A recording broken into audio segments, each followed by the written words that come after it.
Donc, maintenant, au tour de Judikaël Ossé, étudiant au doctorat.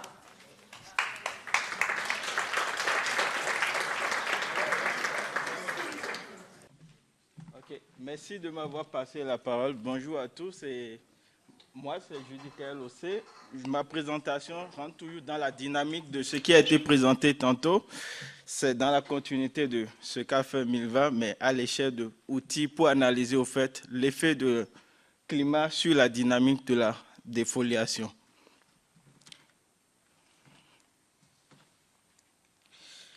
Il faut noter que durant les dernières décennies, avec les changements climatiques, nous avons une amplification de plus en plus des perturbations naturelles dans les forêts, notamment à l'échelle de la forêt boréale. L'un des principaux perturbateurs naturels après les feux de forêt, c'est les épidémies de tordeuses de bourgeons de l'épinette. Elles provoquent une défoliation massive et engendrent par la suite une réduction des biens et services de la forêt.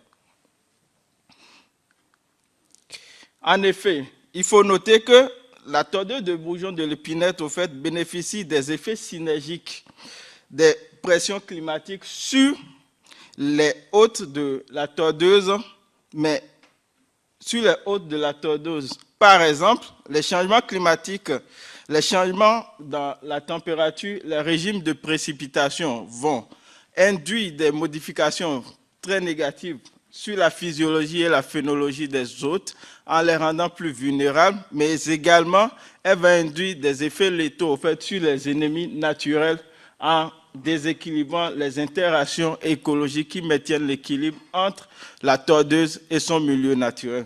Ces différentes perturbations auront pour conséquence, dans un premier temps, une défoliation massive de la forêt, une mortalité à grande échelle des arbres, mais également la baisse de la capacité des forêts boréales à séquestrer le carbone. Les différentes conséquences que j'ai énumérées sont enregistrées du point de vue économique parce que ça va réduire la quantité de bois qui serait exploitée, mais du point de vue écologique aussi, on aura la restriction au fait de la réduction de certains habitats naturels de certaines espèces de la forêt boréale. Face à ces différentes conséquences, l'atténuation, l'adaptation et la compréhension représentent l'un des plus grands défis que va faire face la forêt boréale. Et pour relever donc ce défi, il est nécessaire d'avoir au fait des meilleurs outils pour comprendre l'effet du climat, par exemple sur la défoliation. Il faut noter au fait qu'à l'échelle du Québec, au Québec, les données de défoliation sont disponibles à grande échelle et se présentent sous forme nominale. Et la majeure partie des modèles qui ont été utilisés pour analyser ces données ne sont pas adaptés, dans ce sens que ces modèles requièrent de réduire au fait les données de défoliation sous forme binaire, comme par exemple présence-absence de défoliation, pour pouvoir les analyser. D'un autre côté, le phénomène de défoliation est un phénomène cumulatif dans le temps, ce qui fait... Or, ces modèles ne prennent pas en compte également le fait que l'effet de la défoliation soit cumulatif. Donc, l'objectif de ce travail qu'on a réalisé, c'est de proposer au fait un outil statistique simple qui s'adapte facilement à la nature de ces données de défoliation. Mais de façon plus spécifique, on propose au fait un modèle autorégressif pour les séries temporelles à catégorie adjacente pour pouvoir étudier au fait l'effet du climat sur la défoliation dans 2 sites au Québec, Témiscamingue et Lanaudière. Nos 2 zones d'études sont distantes de 400 km et situées dans 2 zones bioclimatiques distinctes. En ce qui concerne les données de défoliation que nous avons utilisées pour cette étude, elles proviennent au fait des travaux de Navarro et Hall et ses collaborateurs réalisés en 2018. Dans ce travail, les auteurs au fait ont inféré à des retards de croissance de la Seine des niveaux de défoliation donnés. Ces données sont disponibles en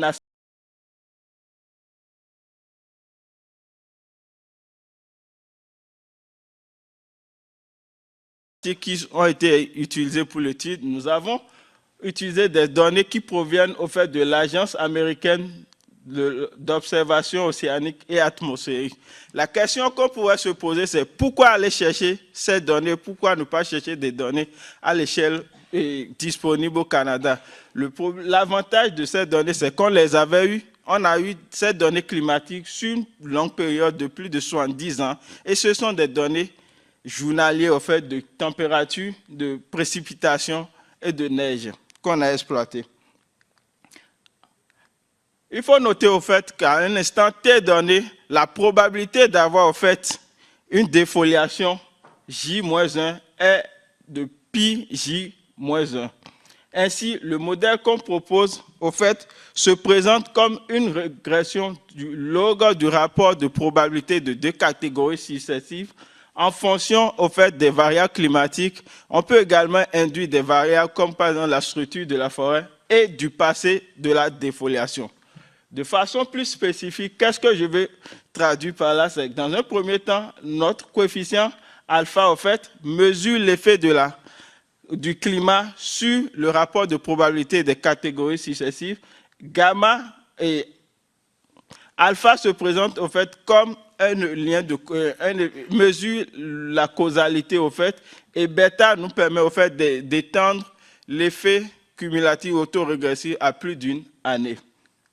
À partir de ce modèle de l'équation que j'ai présenté, nous avons développé plus de 16 000 modèles pour chacun des deux sites étudiés. À partir de ces 16 000 modèles, on a fait un test de porte-manteau pour pouvoir valider chacun des 16 000 modèles. Et parmi les modèles validés, j'ai utilisé la méthode d'AIC pour pouvoir sélectionner le meilleur modèle pour chaque site. Une fois le meilleur modèle sélectionné pour chaque site, nous avons procédé dans un premier temps par une comparaison des coefficients pour les deux sites avec un test de student et une comparaison de façon globale des deux meilleurs modèles avec un test qui carré. Ce qui nous a permis d'avoir le résultat suivant, qui n'est qu'un résultat préliminaire de notre étude pour les deux sites. Qu'est-ce que je rassemble ici? Dans un premier temps, ce résultat montre au fait que l'effet du climat de façon générale, et spécifiquement ici dans l'étude, l'effet de la température. L'étude montre que l'effet de la température est non linéaire. Dans les meilleurs modèles qu'on a retenus pour nos deux sites, l'effet plutôt de la température est de type quadratique.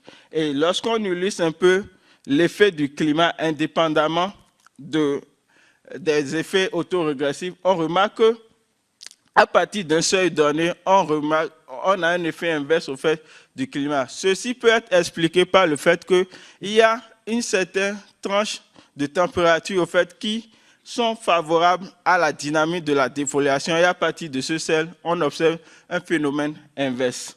Lorsqu'on compare du point de vue les coefficients autorégressifs pour les deux meilleurs modèles, on remarque que la structure autorégressive pour les deux sites sont différents.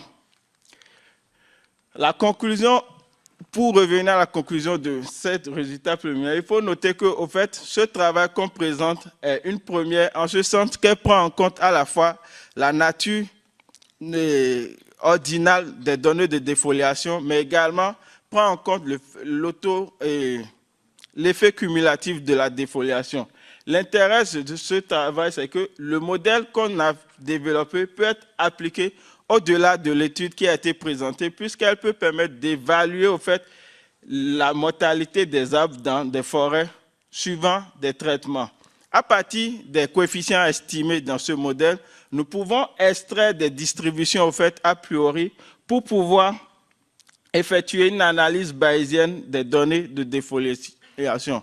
Et les perspectives envisagées pour ce travail, c'est de pouvoir élargir au fait l'analyse du processus de défoliation à l'échelle du Québec. Merci de votre aimable attention.